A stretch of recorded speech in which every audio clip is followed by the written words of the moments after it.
All right. How's it going, everyone? Welcome to another episode of Forward Thinking Founders, where we talk to founders about their companies, their visions for the future, and how the two collide. Today, I'm very excited to be talking to Nathan Baschez, who is the creator of Divinations. Welcome to the show. How's it going? It's going good. Thank you so much for having me. Yeah, thank you for coming on. I've been, from afar watching what you're building with Divinations, and as we were just talking about recently, diving in as a paid subscriber. And man, you're talking about fascinating stuff, and I'm very excited to just dive into your thought process with it. But to start, for people that don't know what Divinations even is, can you just start there and tell me what are you working on? Sure, yeah, it's a newsletter, and it's all about strategy. So business strategy in the context of startups, bigger companies, even some kind of more macro stuff, how does the recession work and what's going on with coronavirus recession that's happening. And really the thing that I love to do is just kind of take stuff that feels important and complex and make it really engaging to kind of dive through all that complexity and not really try and oversimplify it too much, but make it so that it feels fun to sort of absorb all of the information. And so a lot of it is some of it is summarizing or explaining different company strategies and sort of breaking down the trade-offs that they face and the way they've made choices and how that's sort of shaped their business. And then also some of it is explaining ideas from strategy that you'd learn in business school and that sort of academics almost have come up with that are actually really useful and I think underappreciated in the startup world. So when I hear the word strategy or have heard the word strategy, and if someone asks me to define strategy or what's a business strategy, it kind of feels like a very big word and a lot can be packed under it. And it's not the same as hey, what's your KPI for your, for your open rate or click-through rate, or what's your revenue? It's this really big topic. So I'd love to hear, one, how did you decide to focus on strategy? And then secondly, how do you define strategy, and how are you learning about strategy yourself to teach us? It's such a big topic. How are you learning to break it down for us? Because you're doing a great job. Oh, thank you. Yeah, well, it's funny because actually I think it helps for me not to worry too much about what counts as strategy versus other aspects of business, because ultimately all aspects of business kind of roll into strategy, right? It's kind of at the most basic level, I think if you look at what a company is, it's a certain set of actions that get performed, right? And it's a certain set of resources that are had or relationships that are had.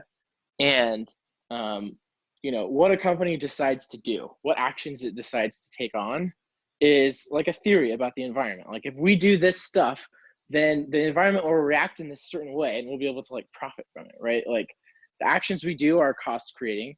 And we predict that they will create value for people. And so we'll be able to kind of recoup that value in the form of revenue, and that there will be more revenue that comes in than we spent to do the actions. And so it's I think just a really simple thing to think of it as the company strategy is what the company does. And a lot of companies don't have a very clearly defined strategy. They do sort of a lot of things and they don't all add up in the best ways. And so I think that's kind of the definition of strategy. And so when you define it that way, it's not really difficult to think about how to apply it to a company, because you can just look at a company and say, okay, well, what do they do? And how do their actions shape the sort of results that they're seeing? And what are the sort of dynamics in the market that they're operating in and the customers they're serving and the needs they're serving that would put them in a better or worse position in the longer run to sustain the ability to profit from those actions, versus maybe those actions get sort of commoditized and everyone can do those actions. And so you really can't make any money doing it. So those are some of the basic questions, I think, but I think the fuzziness of it is part of what makes it fun. The reason I got interested in strategy was because I started out really only caring about product, and I built a couple cool things, and I was a product manager, and I was just very focused on what's the thing that you as the end user experience, right? Because in a lot of ways that is, I think, the most important thing. But I didn't think about that there's a bigger system, kind of, that the product is one part of, but it's not the entire business.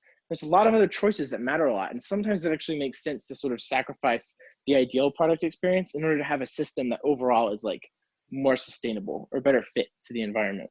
And that was a new thing for me. And I think I sort of realized that the hardest when a company that I started back in 2015 and ran for a couple of years, when it failed, it ran out of cash.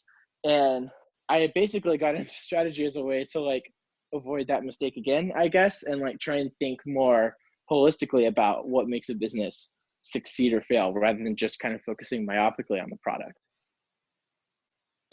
Yeah, that's a super interesting insight. I learned, similarly to you, I had a company that I started in 2017, got, raised a little money, had some like decent traction, but it's kind of the same thing. Like I didn't think about the whole thing. I just thought about like growth, but like not necessarily how do you get it, or what happens if this happens, or what happens if you lose this employee, et cetera.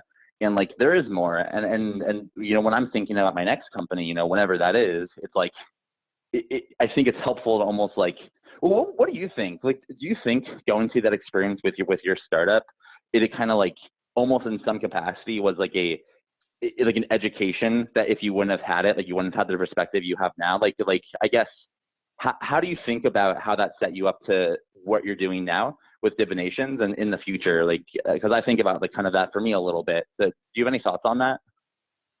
Yeah, totally. I mean, it's like, it's what I said. Like I kind of realized that I had this perspective on what makes a business succeed that was not very rich. It was kind of Yeah. it was kind of like one dimensional, right? Of like all you have to do is create an Mm-hmm. amazing product experience.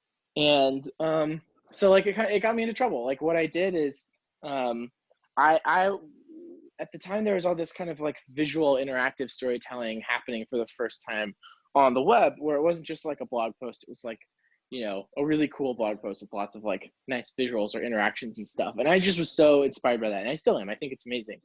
And so I was like, what if we took this and like leaned really hard into it, and like had like professional illustrators and like maybe even like programmers like building cool interactions for like each story. And like the medium is not text, the medium is like the web browser or like the mobile phone, where it's like what can you do with that if you treat that as the end goal, not some like constrained little text box thing. And so we did create some stuff that was like amazing and got a lot of traffic, and we got a lot of paying subscribers even to like read our stuff. But there's like, if you back up, like there's a lot of stuff that I was missing. I didn't have like a very specific editorial vision. I didn't have a vision of how I could like talk about like a specific set of ideas for a specific set of people.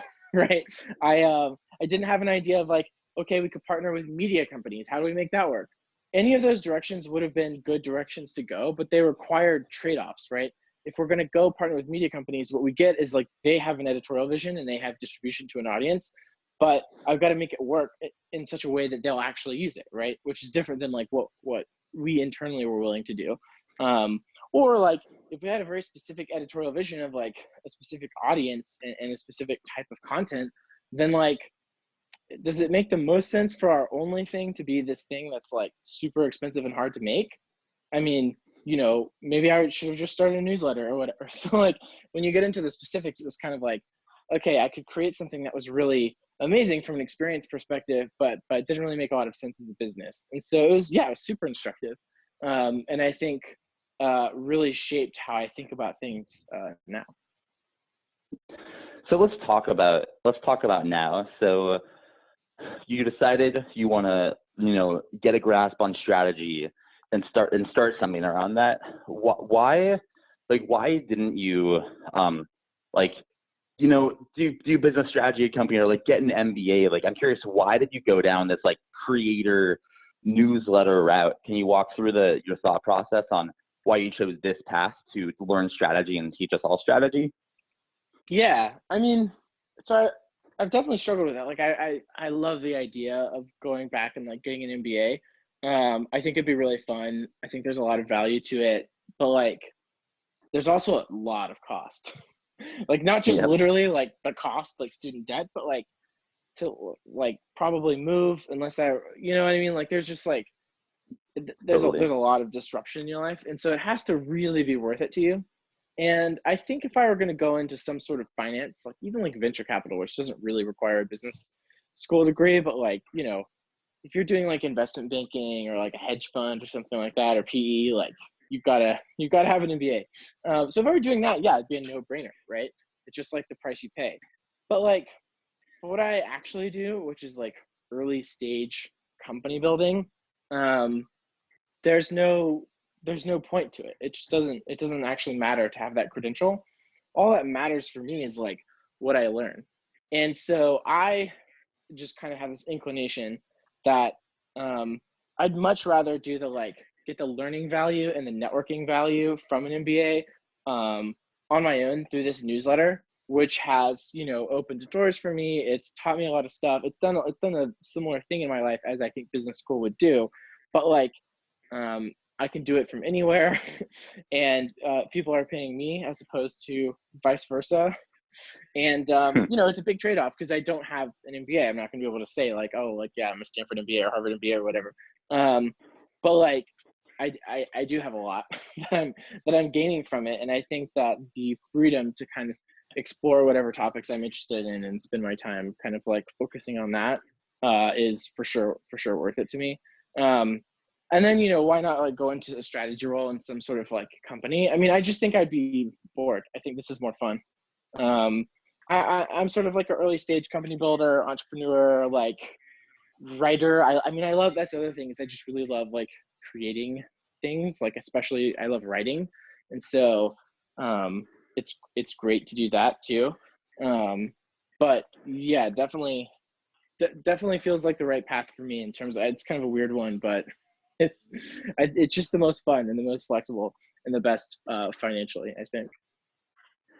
Well, I would kind of argue that like most people would say, oh, like you want to do what you're doing, you should definitely, like, you not getting an MBA is like, don't you were going backwards. But like I would argue you're actually living in the future. Like I think like I want to kind of talk a little bit about what's happening in like kind of the overall environment of creators and monetization and stuff like that. Sure. But like I think that you made the absolute right move, because like I kind of have this thesis that the next 20 years or like 30 years are going to be dominated by brands that are people, more than companies, like the Gary V's, the Joe Rogans, the, AOCs, whether you're like any of those people or not. Like, I actually like think that it's the time for the people, and you decided to be like, I'm a person, I'm going to do a newsletter around like what I'm interested in. So would love to hear, one, what do you see going on in like the creator world and I guess on two specific questions is, you're not starting a newsletter and charging for sponsorship, right? You might be doing that, but like that's not your primary thing. Your primary thing is like charging for what you're doing, which is kind of this like new concept over the last 5 years. Why did you decide to do it like that? Which I think I know the answer, but like it leads to my second question, which is like, is that where things are going? And if so, what does the future look like when you have, creators that are just creating and getting paid directly for it? Can you paint that landscape for me if you have an idea? Yeah, totally. I mean, to answer your question about why I did it, I think partially it was because, right immediately before doing this, I was working at Substack. I was the first employee after they finished Y Combinator. I joined kind of right after they did their seed round and worked there for about a year. And ultimately, like, I think my skills and interests and like what the company needed ended up not being a huge fit. So it didn't work out for me to like stay in the longer term, but I love the people and I love the business. And I learned a ton about making that sort of paid newsletter model work, which is what Substack does, obviously. So like that was like, I think a really big reason is it was just like, okay, I've just like had this on my mind for a year of like seeing people do these Yeah. things and like learning all the tricks. And so now I'm going to do that. I have this little bit of knowledge. It'd be good to make use of it. So like, as for like, is this where things are headed generally, this model? I think for some people it works really, really well. And there's like a confluence of shifts. One is the shift, I think, where a lot of media brands have a lot less power than they used to. Their brand doesn't actually mean that much. People don't go to their homepage. They don't trust them to introduce them to new stuff. There's no like soul of the thing. It was more like at one point they had access to really scarce sort of like distribution opportunities. And so just sort of by default, they became a winner. Their content didn't actually need to like, it didn't exist in a very competitive environment. And so, you know, there's a lot of brands that kind of have that where they have some writers that are actually real stars, and the readers are like way more loyal to those writers than they are to the publication. And so when the writer says, I'm starting a newsletter, you know, the readers are very happy to just go direct. And that writer in a lot of ways has been sort of unleashed because, you know, there's a way of writing for every publication that's maybe a little different than the way you would write just sort of on your own. You can be a little looser, you can be more experimental. And so it's a very big win-win for readers and writers when a writer decides to go direct. And then so that's sort of like one shift. And then the second thing is like, oh, okay, so you are going direct. How do you make money? How do you pay bills? And it's just so hard to do it with ads. The scale you need is just ridiculous. And so it may work if you're like a YouTube star, but it doesn't work if you're a writer for the most part. There's just sort of this curve of like how many people are in your audience and like how much does each person care on average, and like how much money do they have and are willing to sort of invest in this kind of thing. And for writers, it looks like usually there's like not as many people who care, but they care a lot and they tend to have more money and they're willing to spend it on this kind of thing. You know, whereas on YouTube or something like that, you know, in some cases podcasts, it's like, okay, there's like a lot of people that like this a little bit. And so maybe it's better to have an ad-based business model because not enough people would pay if you put up a paywall. I think we're figuring out what the cases are around that. Like, it was really interesting to see Tim Ferriss do an experiment where he replaced his ads with a paid subscription product. He had a terrible experience with it and decided to roll it back. I think the experiment was kind of flawed in some way. So like, we're still kind of figuring out the line of when it's better to have an advertising-based business model versus a subscription one. But it's a really interesting shift. And I think for writers and podcasters who, you know, want to go direct, Substack is like an amazing option. I'm obviously very biased, but I think it'll continue to grow. Yeah, that all makes tons of sense. I also think this is for the right people, for the right kind of person. I think you do have to be somewhat entrepreneurial, if not very entrepreneurial, and have a skill, right? But I think for the right person, this is the future for them, and this is how they'll, you know, make a career and make a lot of money and have the impact they want to have. One thing that I wonder about all the time is, as you know, let's assume that more creators want to go this route. They want to go like direct to almost like D2C, but for, I don't know, you can make that comparison, but straight to the reader, straight to the listener, Yeah. etc. I have an opinion, which is not, I don't know if I like, even like, I have an opinion that like the tool stack for this world is super early. Like we have Patreon, we have Substack, you got Supercast and Glow, you got like all these different platforms that are trying that their main monetization strategy is taking a cut of the creators what they make, which is a great way to make money. But if everyone's trying to make money that way, they're not all going to win. So my question for you is, how does a creator who like is a good, let's say like even like someone like me, like I have a podcast, I have a newsletter, I feel like I could do a community if I wanted, like I got like a little clout. How do I know do I use Patreon and nest that over everything? Is a Substack for this and podcasting for this? Like, tell me about the stack. Do you know much about like different options for stacks and the future of the creator stack? Yeah, I think like I would err towards simplicity. You never want to be pushing your audience in a lot of different places, right? So consolidating all of your content for the most part in one place, I think is the way to go. And there are some cases where it's like, it's unavoidable. Like, you know, if you're primarily writing a newsletter, but you also have a podcast, people aren't going to listen to your podcast on the website. Like, they're going to want it in their podcast app. So there's like that kind of stuff. But, you know, I think it's best as much as possible to have a consolidated home thing. And I do think that's one of the things that's really strong about Substack, compared to the like podcast only options, is like, I think pretty much everyone with a paid subscription business, you know, should basically collect emails and have like sort of an email list in addition to their podcast. And if you Right. have a newsletter, you may want to have a podcast. A lot of times, if you have a podcast, you probably want a newsletter. So like, I think it's sort of just like one tool.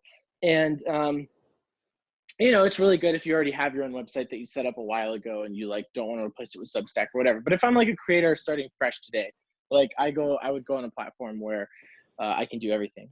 And then from there, it's like, okay, you could do it on Patreon. Patreon has like sort of private podcasting ability.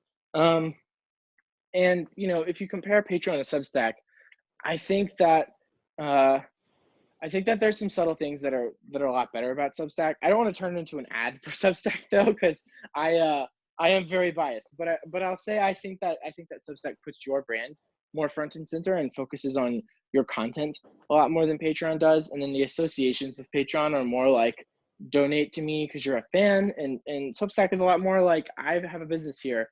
Some of my content is free, Yeah. some of it is behind a paywall. And I think that's a better ethos just for the vast majority of people, and a better way of thinking about it that's more sustainable for everyone. But Yep. there's a lot of other little differences too, but I think those are two that are some of the most important. Well, I feel like you're bringing up Substack, but not a lot. Obviously not because like you're trying to like promote it, but like that's kind of the player, right? Like they raised, how much was it? Like they 10 million or 15 million from Andreessen. Like that kind of seems like Substack is the player of the future here. And I'm just trying to decide, like, are they actually, as me being, I'm pretty entrepreneurial. Like I honestly, it sounds like similar-ish to you. Like I like early stage stuff. Like I couldn't work for like a big company. It'd be boring. Like I'm looking at, great, is it going to be Substack, or is there another platform that is like picking up pace very quickly that can get on and like leapfrog or whatever? But like every day that goes by, I'm like, I think it's going to be Substack. Like I think it will be, and that's why I just think it's going to be like dominate a lot of these creator conversations in the future, because they're positioning themselves beautifully. One thing I have a question for you about, this is also about Substack, but like kind of the opposite side is, I think Substack is great for monetizing and simplicity and having an email list. But one thing that I struggle with Substack versus like a ConvertKit or a MailChimp, which obviously are aimed for different reasons, but like the analytics tracking and like the segmenting and tagging, like doesn't exactly, like it's not great in Substack. I'm kind of curious, like, do you think those are metrics of the ad model, and this new model, like none of that really matters, it just matters to you subscribing? Or how do you think about like analytics for creators moving forward, and what matters in the future versus what matters in the past for sponsorship stuff? Sure. I mean, it matters, right? To some extent it matters, but I'm really glad that Substack doesn't have all that stuff, and I don't think they should add it for a while. And I don't think, I mean, they'll add some stuff, but like, I don't think advanced analytics is like the main thing for the vast majority of creators. Until you've got like,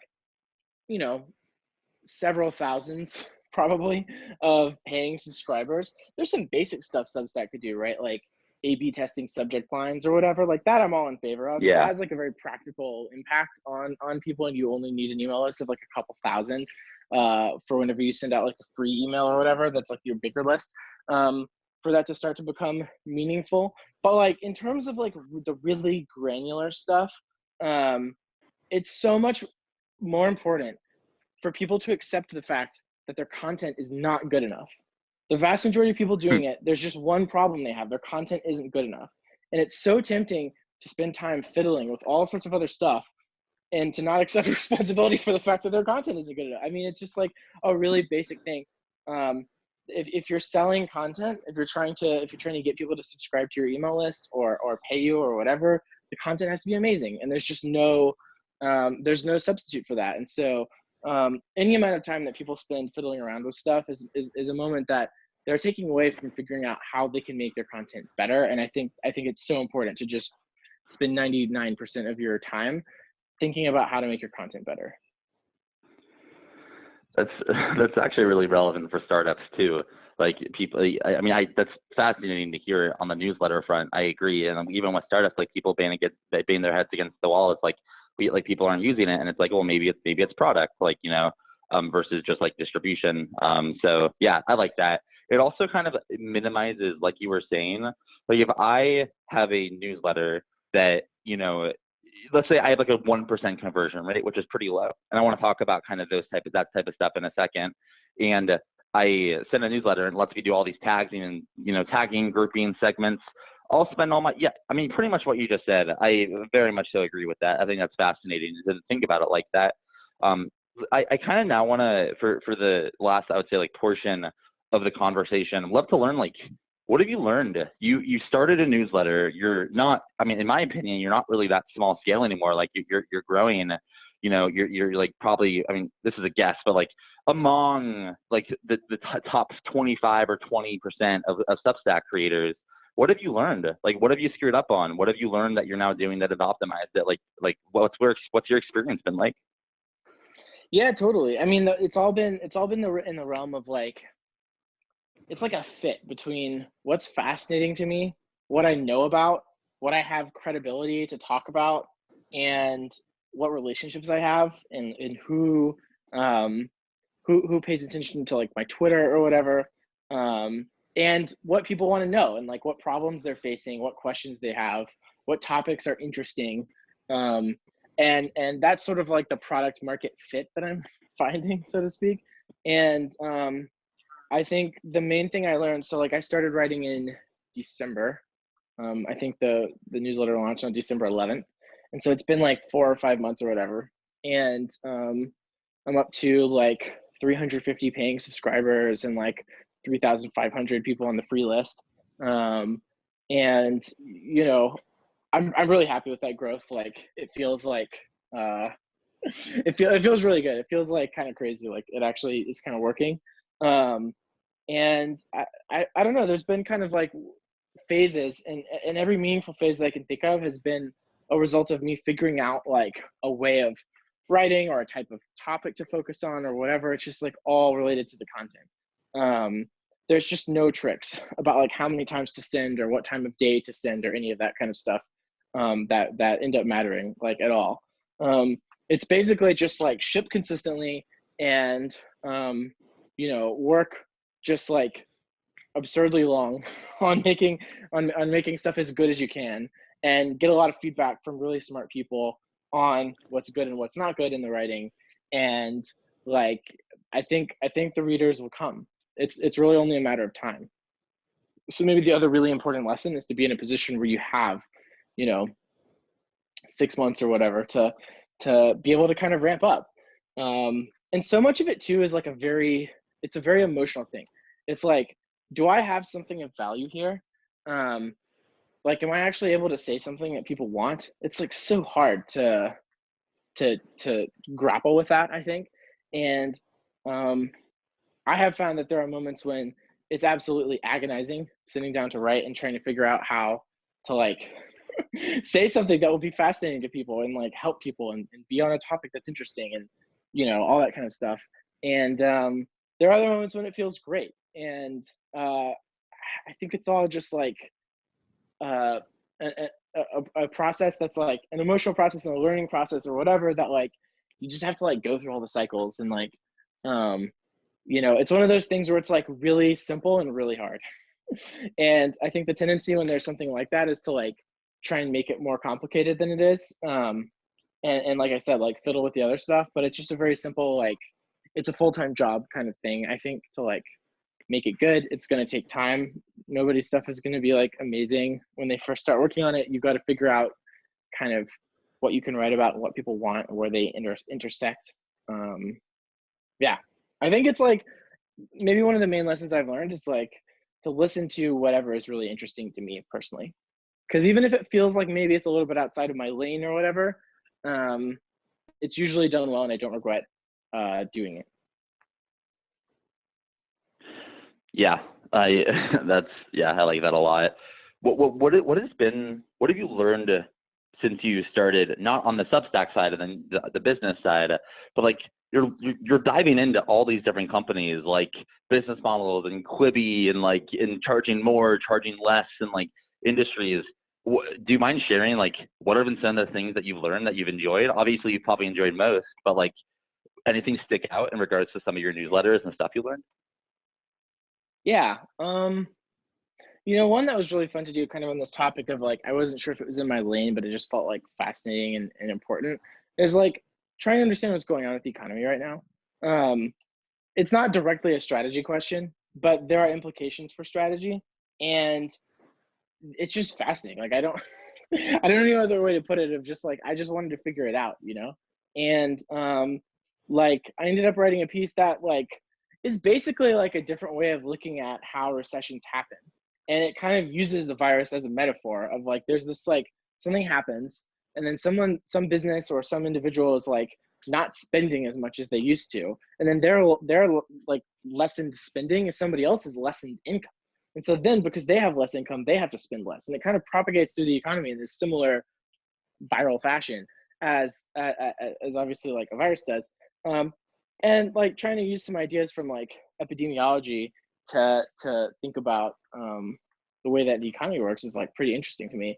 And I don't position this article as like I'm an expert. It's more like here's some interesting like it's like a combo of like econ 101 and like epidemiology 101 or whatever with like some interesting like observations or whatever. Hopefully that's the goal is not to like be an authoritative source in this kind of thing. It's more like you may find this fascinating to like think through, and I think I pretty clearly label like where I'm not an expert and I think that's what made it work.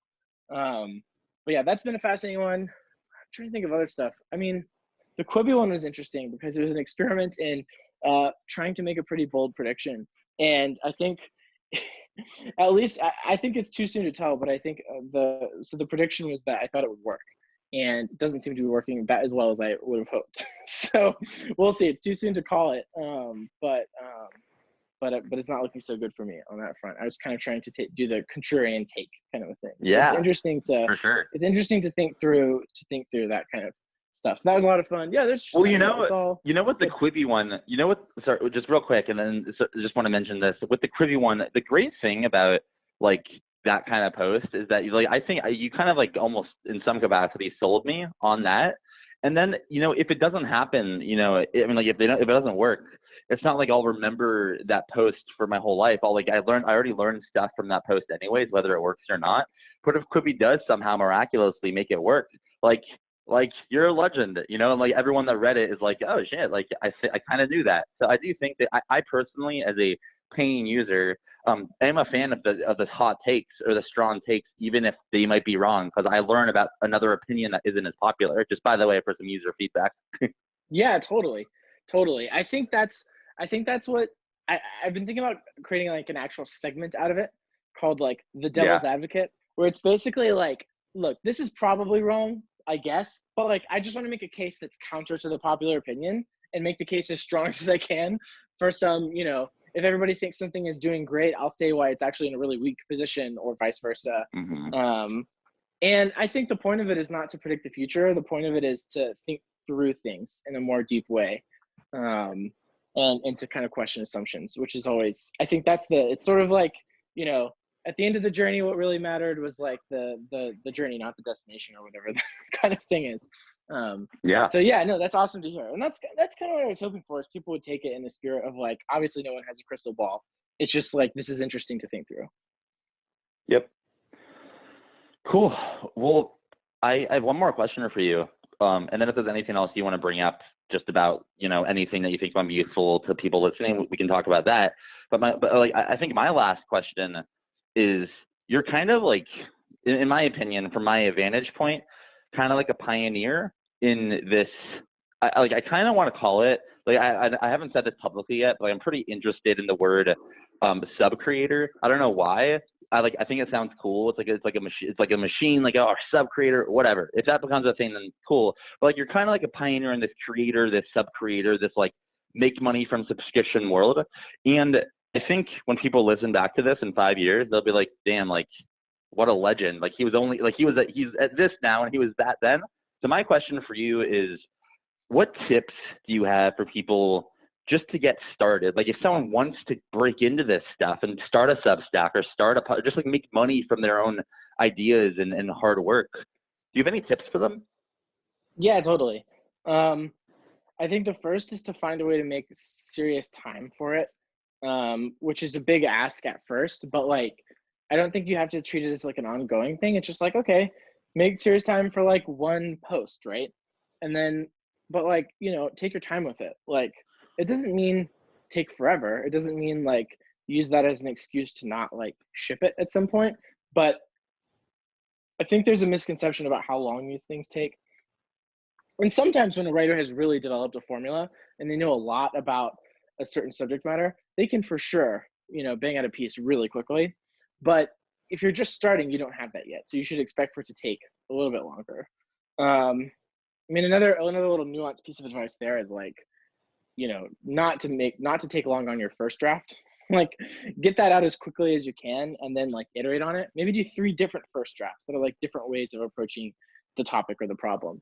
But treat a first draft as like a pretty cheap thing. Don't over edit yourself on your first draft. So that's like kind of some of it. I mean, there's all the classic writing advice, right, that I can like channel or whatever that this is sort of a part of. But then sort of beyond that, I think it's so important to not be shy about sending your work to people. I think if you have people that that you look up to, and that know about the topic that you're writing about, and you send your writing to them on a regular basis, as long as you're not pushy about it, like, it's fine if they don't respond or whatever, but just like, you can for 1 or 2 or 3 times, like send people stuff and ideally get feedback. And that's, I think, a really, really important thing. And like having a person that acts like sort of an editor for you, a friend, like is I think a really big thing, but it has to be someone who's willing to actually approach it like an editor. I don't think they need to be an expert editor, but they have to be willing to put in the work because it is real work. And it's not just like, I read it and I found a typo and like, oh, it's good. That's like the thing that people do. One framework you can use for that is ABCD. So you ask for what is awesome, what was boring, what was confusing, and what did you not believe? And so it's ABCD. Didn't believe is the last one. So like that's one good thing. I don't know. There's like a lot of advice. It's hard to kind of like compress it all into one thing because there's a lot of little things to share, I guess. But like I think maybe the like most important thing is just to like not overthink your first draft and just get started and just like start sending it to people and getting feedback and expecting that it will take like, substantial time, but it's the kind of thing that is if you're crazy, like worth it, Yeah. Yeah. I like all of that. And I think those are all incredible tips for someone wanting to get started. Well, I appreciate you coming on to the podcast. My true final question is, where can we learn more about you? Where can we find your newsletter? Are you on social media? Do you have a website? Feel free to like kind of tell everyone where they can find you and subscribe, and hopefully, a bunch will. Yeah, totally. Twitter is the best place. So it's Nathan Baschez, and then my handle is NBASHAW. All right. I am also a huge fan of Twitter. Twitter's like, I actually do have one last question. It can be short, and then we'll wrap it up. What has Twitter done to your, like, you didn't give a LinkedIn, you didn't give a website, you gave your Twitter, and I would have done the same. Why Twitter? What has Twitter done for you that like has made it that your go-to way to like kind of communicate in this kind of aspect? Yeah, I mean, it's where people are, right? Like some people are on LinkedIn, I guess, but like my people are on Twitter, I guess. Yeah. And website's great, but like I think it's very hard to sort of like stand out on a website. Whereas when you go to my Twitter, you can see like who that follows me that and just like little things that are like things I'm actually talking about recently. Even if you're listening to this a year from now or 2 or 3 years from now, I'm probably still going to be on Twitter, and you'll be able to find like whatever I'm talking about at the time. And I don't know, it's a lot better than a standalone website, and it's a lot better than any other sort of like network. Like my Instagram is kind of pointless. My Facebook is basically non-existent anymore. My LinkedIn, I don't ever go to LinkedIn. So yeah, Twitter is it. I mean, it's the distribution channel it's sort of like top of the funnel for all of my writing. Yeah. Yeah, I agree with all of that. Twitter pretty much, I mean, I don't know if I want to give it all the credit, but I give Twitter like 75% credit for like where I've gotten in my career, which has been short, but like I feel like I've done some interesting stuff, and like it's mainly because of Twitter, like the connections I've made Totally. on Twitter that have led to real life, you know? Twitter's like a city, right? Like if you grew up in like a small town Yep. and then you moved to a city and you made all your friends there and you found your job there and like all that kind of stuff, like, yeah, the city deserves some credit, you know? Yeah, for sure. Yeah, no, that's someone that lives in very far from New York or the Bay Area. I do kind of live in the Bay Area through Twitter. So with that, Exactly. we'll wrap it up. So thanks for coming on the podcast, everyone. Check out Divinations. Check out him on Twitter, and just thanks for coming on, Nathan. Really appreciate it, and looking forward to seeing what you do next.